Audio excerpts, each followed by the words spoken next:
Hi, everyone, and welcome to this edition of Nonprofit Spotlight. As you know, a Nonprofit Spotlight is a production of the Volunteer Advisory Committee here at Community Television. And every program, we highlight a nonprofit in Santa Cruz County doing wonderful work. And we are delighted this program to be highlighting the ACLU of Northern California, Santa Cruz County chapter. And we are extremely happy to have with us Lee Brokaw, who's a board member and the chairman of the Police Transparency and Accountability Committee. Lee, welcome. Thank you, Steve. Glad to be here. Yeah, we're glad to have you. Just as a little background, the ACLU of Santa Cruz County has a rich history of doing a lot of civil liberties work. The chapter has twice won the Dick Criley Activism Award, which is annually given to one of the 23 regional chapters for outstanding work in the area of civil liberties. And our chapter, and really through the excellent efforts of our board members, and Lee, you in particular, have persuaded our city council to pass an ordinance which has banned both facial recognition and predictive policing technologies. So the chapter has a wonderful past and really near present history of doing excellent civil liberties work in Santa Cruz. Lee, for people who don't know you, tell us a little bit about yourself and how you came to work with the board of the ACLU here in Santa Cruz County. Well, actually, we probably met at Veterans for Peace Thanksgiving dinner and worked together on that. And I tend to talk civil liberties talk, whether I belong to the ACLU or not. And you invited me to join the board, and I was extremely flattered and pleased to be accepted by the group.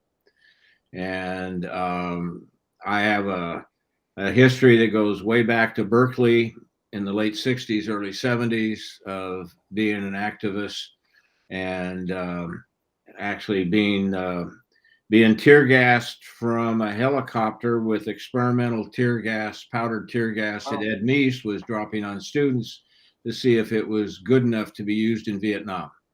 I'll be done. So, in between those experiences, I went out and became a contractor and built a bunch of homes and remodeled a bunch of homes and moved to Santa Cruz. And so when I joined the board, the option to join the Police Accountability and Transparency Committee was offered, and I joined. And by the second year, I took over the chairmanship, and we've been putting on forums every year since.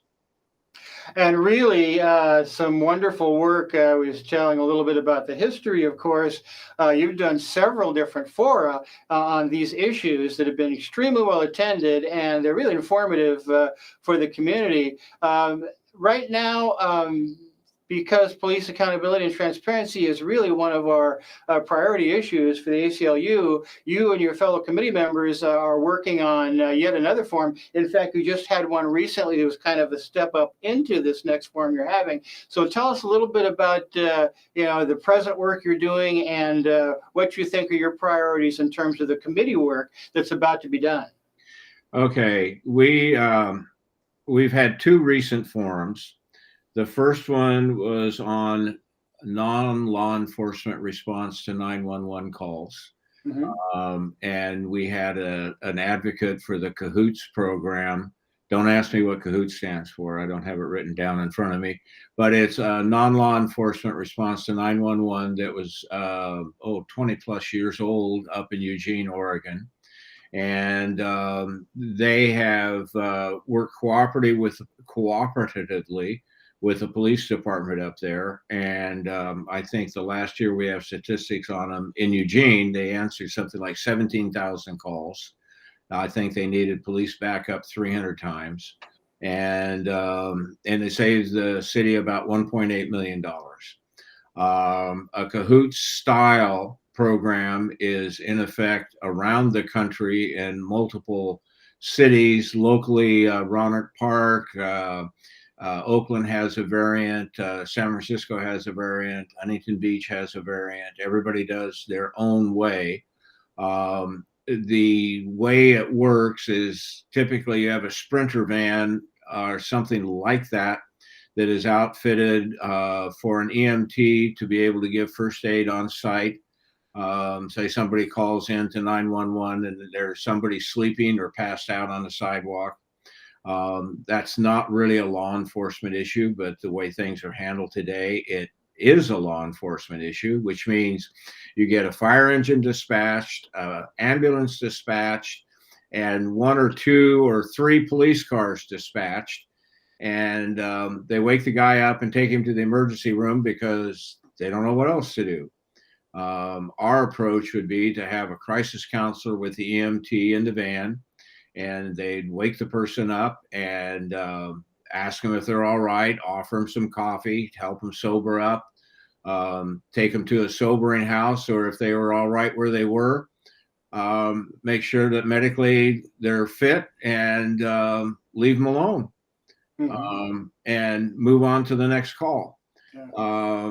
There are calls like neighbor notices that grandma across the street left her front door open and all the lights are out. And we all know she's kind of forgetful, and maybe she forgot to lock her front door. Well, there's no need for a police, a fire engine, and ambulance to show up on a call like that. A cahoots call could very quietly, without sirens, without waking up the neighbors, could show up and knock on the door and ask if the lady's all right, wake her up, and tell her children are concerned about her. So what we want to do is we want to do actually what Andy Mills suggested, our soon to be gone police chief, is take these calls away from us. We're not equipped to deal with this. You don't need a gun or handcuffs or mace or a bulletproof vest to answer these calls. And it's a lot more humane for the individual to be approached by 2 civilians. Now, my ideal would be that they'd arrive on a skateboard. That the third person would follow up with the van, but the cahoot style people would be just like the people in the street, arrive on a bicycle. Yeah. And there isn't the intimidation of the flashing lights and the glint off the badge and the squeak of the leather holster and all that sort of stuff that's very off-putting to people, particularly if they're in crisis. And right now we have siloed mental health agencies that have vans, Mert and Murdy, and I don't know enough about them to call them out, but I'm just saying that what we have are agencies that claim that they're doing much of what we want to do, and we agree. They go home at 5 o'clock. They don't operate on the weekends. And we want 24/7, 365 or 6.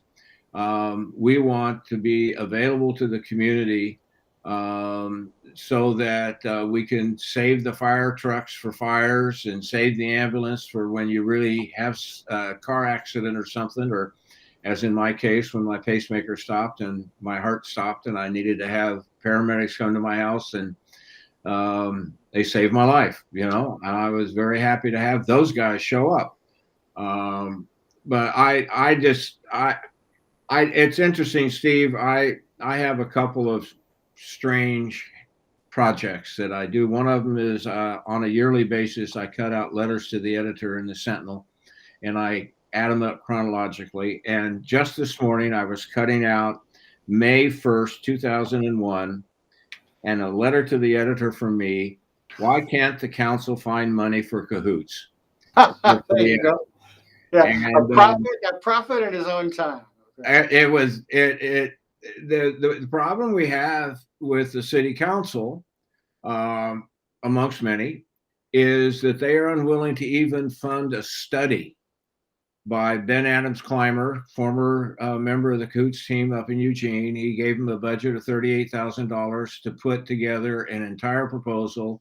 How much money for salary? What do you have to put away for workman's comp and taxes? And what's the van going to cost? And how much you're going to have to spend to put supplies in the van? What are you going to pay for the counselor and for the EMT?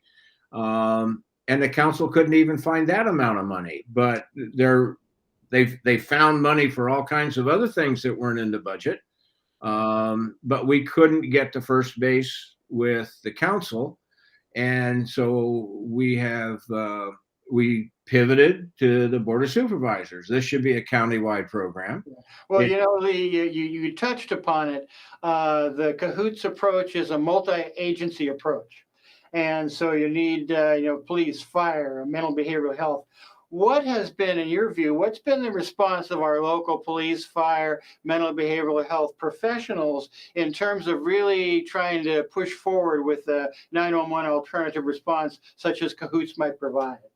Well, I had incredibly favorable response from Andy Mills, chief of Santa Cruz Police.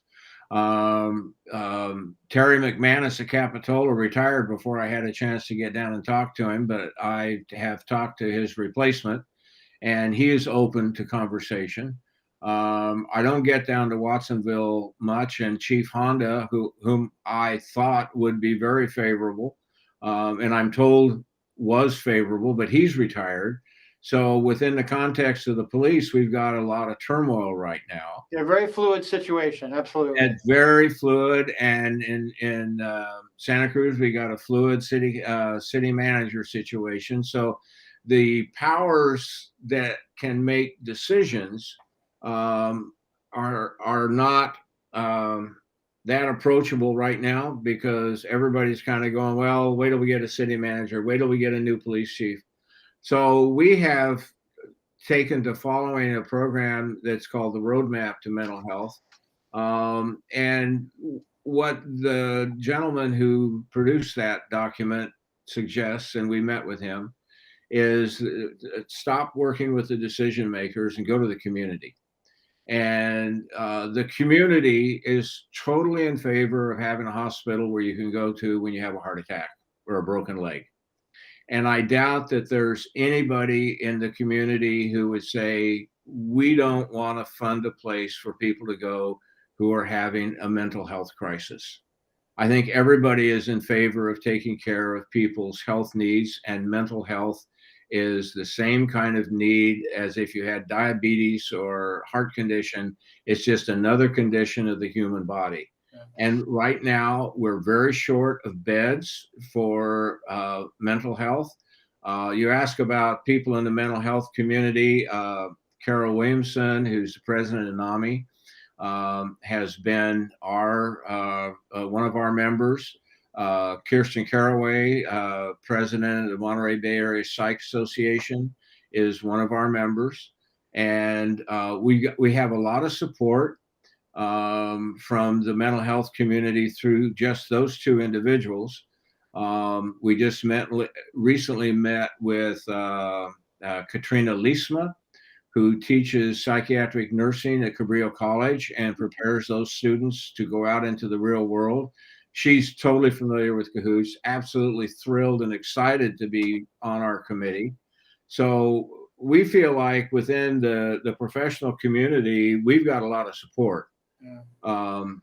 Well, you're certainly talking to the right people in terms of the policymakers and the gatekeepers, the people who are going to really flesh this out at some point with both support and services.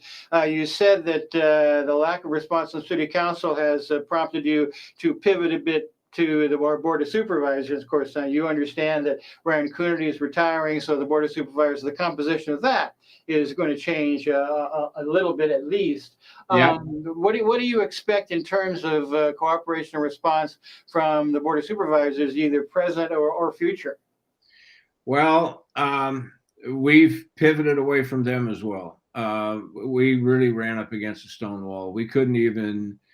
I'm going to get a couple of things mixed up here, because I've got another committee that maybe I should introduce at this point, because both committees are doing much the same activism with respect to the decision makers. Of course. And that came out of a forum that we held earlier this year on AB 1185, which is sheriff's oversight.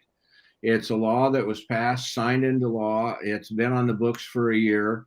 And it gives the Board of Supervisors the opportunity to form an oversight committee and an inspector general to look into how the sheriff is operating the jail or operating his field officers or protecting the people in the courts, all the things that the sheriff does.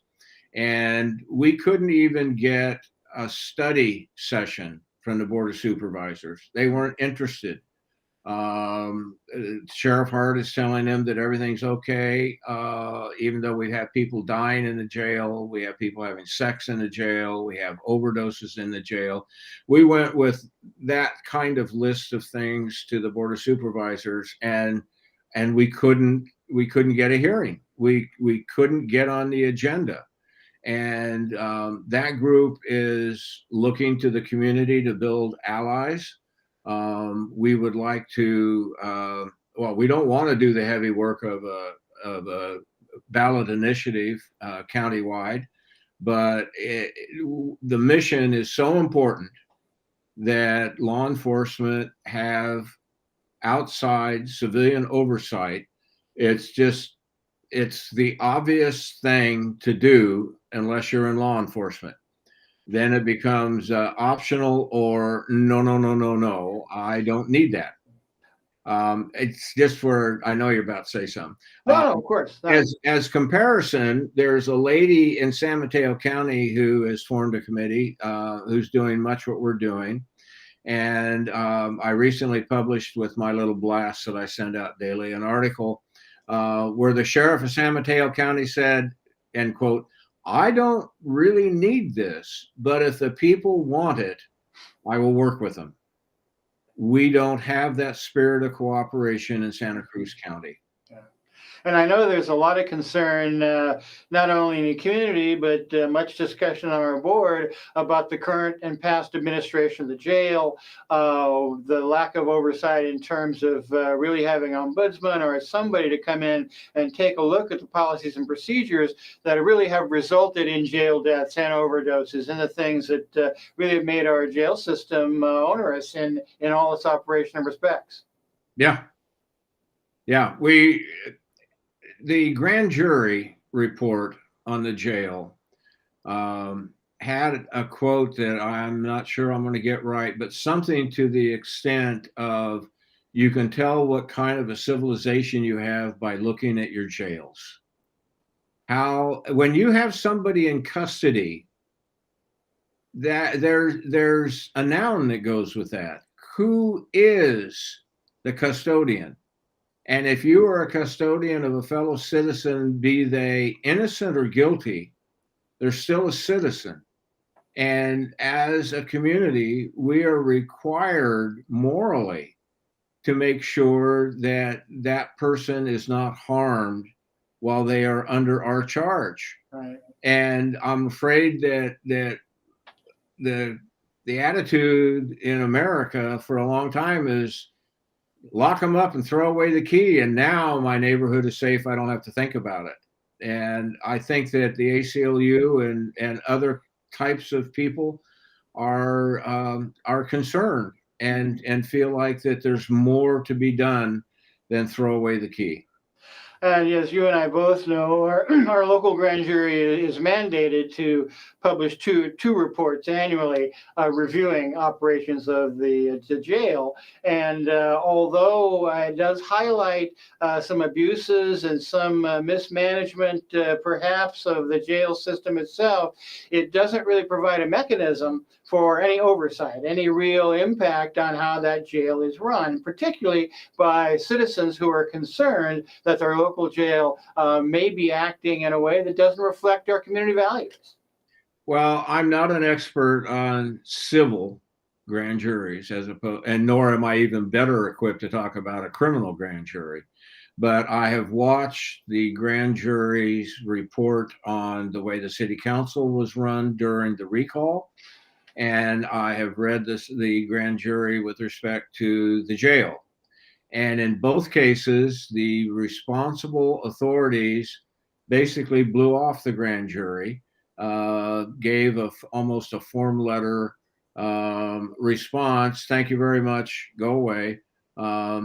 It had no impact. There is no enforcement aspect to a civil grand jury report. And and I think that's bigger than the ACLU. I think you need to have the judges in town make it known to the people who are decision makers that a report from the citizens, such as a grand jury report, is not a trivial matter, and it needs respect and it needs response, and not a pro forma canned response. It needs action. And So, as you mentioned, the sheriff's oversight is now provided by statute. We can go ahead and try to get this organized and created either by cooperation, as you mentioned, from the Board of Supervisors, which does not seem to be forthcoming, or through a ballot initiative, which we all know it takes a lot of pick and shovel work and a lot of time and energy. How do you think this is going to shake out as we move forward, not only as the ACLU, but also as a community, in terms of actually envisioning or creating sheriff's oversight in the next year, say? well, we're aiming at 2024, putting a ballot initiative on the ballot in 2024. That gives us the opportunity to see some new people on the Board of Supervisors. Hopefully we'll have somebody such as Justin Cummings with his experience. He helped guide the facial recognition ban and the ban of predictive policing. He helped guide that through the city council in cooperation with the police chief and the ACLU. And he has that kind of experience, which would be a real asset to the Board of Supervisors with respect to this particular subject. I think there are, I don't know the politics. I've heard there are other people who might be leaving, and there'd be opportunities for new people on the board. The board is, in fact, responsible for the jails, as it is. The sheriff works for the people, and he is responsible to the Board of Supervisors, who grants him money to run his jail. So we elect him. He works for us, but we don't have the purse strings. And so the Board of Supervisors are his immediate supervisor by virtue of the budget that they set for him. And they seem to think everything's okay. We disagree. Yeah. It's notable, Lee, that you mentioned our former mayor. He apparently felt that he was persuaded on on facial technology by the forum that the ACLU and your committee put on a while back. Is that he was a panelist. He was able to talk to people who were familiar with that, the unreliability, frankly, of that technology. But that's one of the reasons why he was so steadfast and so supportive of the ordinance that was finally passed through City Council, was a direct result of his participation in that ACLU forum. So it's a great testament to the work that you and the committee are doing and the board are doing in terms of guiding public policy. Well, when you say it all like that, it sounds like somebody else, not me. Well, the ACLU generally, the persuasive power that they have in terms of the work that you are doing, particularly in police transparency and accountability, I think has shown results in the community. Well, I would certainly like to think so. You've been an activist much longer than I have, and I find that it can be discouraging. You try so hard, but in the words of my friend Bruce Van Allen, you can try really hard to do something and be totally surprised about how something else comes out of it that you weren't expecting. And that's why he keeps trying, and that's why I keep trying, and I'm sure that's why you keep trying. If the way I'm built, if I'm going to be a responsible citizen in the community of Santa Cruz, I want to advocate for the things that I think are important. And I need to slip in a disclaimer. While I am a member of the board and a member of the ACLU, I am not speaking on behalf of the ACLU. That's something that we learned the hard way, because we need to get permission for every word we say. If Well, we'll make that I'm very speaking for the ACLU, I'm not. yeah. I'm speaking on behalf of the people on my committee who helped me greatly. And I don't do this alone, believe me. It takes a group. And I've been very fortunate that the people who've been on my committee every year, when we get a chance to change committees, the people that work with me have always wanted to continue on. And really, feel free to mention, certainly our chair, Peter Goldblum, is one.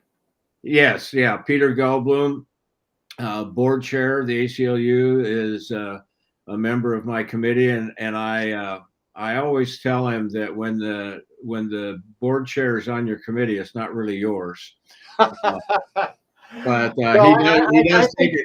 Lee, I think your actions have disabused anybody of that notion, because you certainly are the chair, and a strong chair.